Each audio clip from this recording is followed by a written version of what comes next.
Hello students, आज हम करेंगे क्लास थर्ड की हिंदी बुक वीणा का चैप्टर नंबर 2। चैप्टर का नाम है चींटी। ये एक आनंदमयी कविता है। इसमें देखिए क्या दिया हुआ है। हर पल चलती जाती चींटी, चींटी हर समय क्या करती है, चलती रहती है। श्रम का राग सुनाती चींटी, श्रम मतलब मेहनत, मेहनत का राग मतलब गाना सुनाती है। कड़ी धूप हो या हो वर्षा, चाहे कितनी भी तेज धूप हो या वर्षा हो रही हो, दाना चुग कर लाती चींटी, चींटी जरूर दाना चुग कर लाती है। सचमुच कैसी कलाकार है, घर को खूब सजाती चींटी, चींटी बहुत बड़ी कलाकार है क्योंकि वो मिट्टी से अपना घर बना लेती है, खोद खोद के उसको, ठीक है, घर को, और फिर सजाती है उसको। छोटा तन पर बड़े इरादे, शरीर उसका छोटा है लेकिन उसके इरादे जो वो सोचती है वो बहुत बड़ी बातें हैं। नहीं कभी घबराती चींटी, चींटी कभी भी घबराती नहीं है। नन्हे नन्हे पैर बढ़ाकर, मतलब चींटी छोटी है तो उसके पैर भी छोटे हैं, फिर भी वो धीरे धीरे चलती रहती है। पर्वत पर चढ़ जाती चींटी, अब पर्वत इतना बड़ा होता है फिर भी क्या करती है, वो अपने छोटे छोटे पैरों से चलती रहती है और चढ़ जाती है आगे। काम बड़े करके दिखलाती, वो बहुत बड़े काम करके दिखलाती है। जहाँ कहीं अड़ जाती चींटी, जहाँ उसको होता है कि मुझे ये काम करना है तो वो करती है। मेहनत ही पूजा है प्रभु की। उसने ऐसा सोच रखा है कि मेहनत करना ही प्रभु भगवान की सच्ची पूजा है।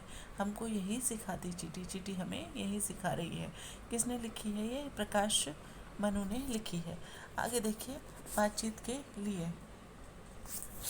अपने आसपास घर और विद्यालय में कौन कौन से जीव जंतु देखे हैं? आपने अपने आसपास, मतलब घर में या स्कूल के आसपास कौन कौन से जीव जंतु देखे हैं? तो चींटी तो आया ही गया, हाँ, सब देखते हैं चींटी। और क्या देखा है हमने? हमने मधुमक्खी देखी है, मधुमक्खी देखी है, और तितली देखी है, कौवा देखा है, वो सब आप लिख सकते हैं। अपने सबसे छोटा कीट कौन सा देखा है और कहाँ देखा है? दीमक होता है ना, दीमक, वो सबसे छोटा कीट है। और वो कहाँ देखा है हमने? लकड़ी, लकड़ी में लग जाता है वो, जहाँ मिट्टी में लकड़ी पड़ी होती है। अगला देखिए, आपने चींटी के अतिरिक्त कौन कौन से श्रम करने वाले जीव देखे हैं? तो कौन कौन से देखे? हमने तितली देखी है, मधुमक्खी देखी है, कौवा, चिड़िया, सब क्या करते हैं? बहुत मेहनत करते हैं। नन्ही चींटी के बारे में अपना अनुभव बताइए। चींटी कहीं पे भी कोई अनाज का टुकड़ा, कोई मीठा पड़ा होता है, सब जगह पहुंच जाती है। वो अपने लिए खाने का इंतजाम करती है और घर बनाती है और उसको फिर सजाती है। उसके बाद देखिए, कविता से आगे नीचे दिए गए वस्तुओं के चित्र बने हैं। बताइए चींटियाँ किसे खाना चाहेंगी? उस पर डैश का चिन्ह लगाइए। लड्डू, लड्डू पे स्माइल लगा दो, ठीक है, क्योंकि चींटी उसको खाना चाहेंगी। करेला भी उसको तो घुस ही जाती है वैसे, लेकिन ज़्यादा नहीं खाना चाहती। गेहूं के दाने पे आ जाती है, चीनी पे आ जाती है, शहद पे, और सूखी पत्तियों पे भी आ जाती है, कहीं पे भी। निम्नलिखित पंक्तियों को पूरा करिए। घर को खूब सजाती, खूब सजाती चींटी, सजाती चींटी। पर्वत पर चढ़ जाती चींटी, दाना चुगकर लाती चींटी, श्रम का राग सुनाती चींटी। आगे देखिए, कविता के अनुसार चींटी हमको क्या क्या सिखाती है, क्या क्या करना सिखाती है? पर्वत पर चढ़ना, श्रम का राग सुनाना, कभी नहीं घबराना, ठीक है, और निरंतर बढ़ते रहना। कलाकार, कलाकार है, मेहनती है चींटी। कविता में चींटी को क्या क्या कहा गया है? कलाकार, मेहनती, ठीक है, ती, छोटी, ठीक है, छोटी, और क्या कहा गया है? ना घबराने वाली, ये आप लिख लेना कुछ, ठीक है। उसके बाद कविता में चींटी शब्द कितने बार आया है, इन्हें गिनिए, चिट्ठियाँ बनाकर पंक्ति को पूरा कीजिए। चींटी शब्द कितना आया? अगर आप गिनोगे तो 8 बार आया, तो ऐसे आप बना देना चींटी, ठीक है, चींटी जैसा चित्र बना देना। 7, 8। आइए चींटी कविता को आगे बढ़ाते हैं।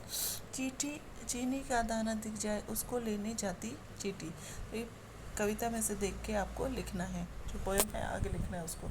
आगे देखिए, शब्दों की तुकबंदी। दाना, गाना, कड़ी, बड़ी, बड़ी, धूप, कूप, राग, दाग। आपके घर के कई कोनों में चींटी आती जाती है। एक दिन वह आपको रोक कर आपसे कुछ कहती है।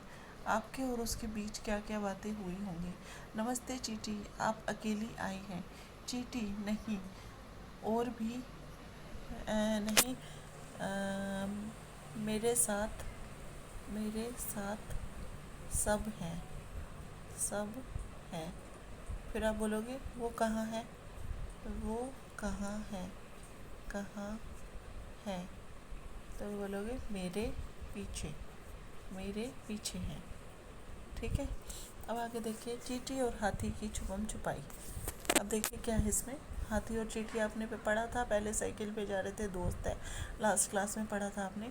चींटी और हाथी छुपम छुपाई खेल रहे हैं। चींटी छुपम छुपाई मतलब एक छुपता है और दूसरा अपनी बारी देता है। चींटी को एकदम पता चल जाता है कि हाथी कहाँ छुपा हो। हाथी का शरीर बड़ा है ना, अब हाथी का शरीर इतना बड़ा है, वो पेड़ के पीछे छुपेगा तो उसको दिख जाएगा।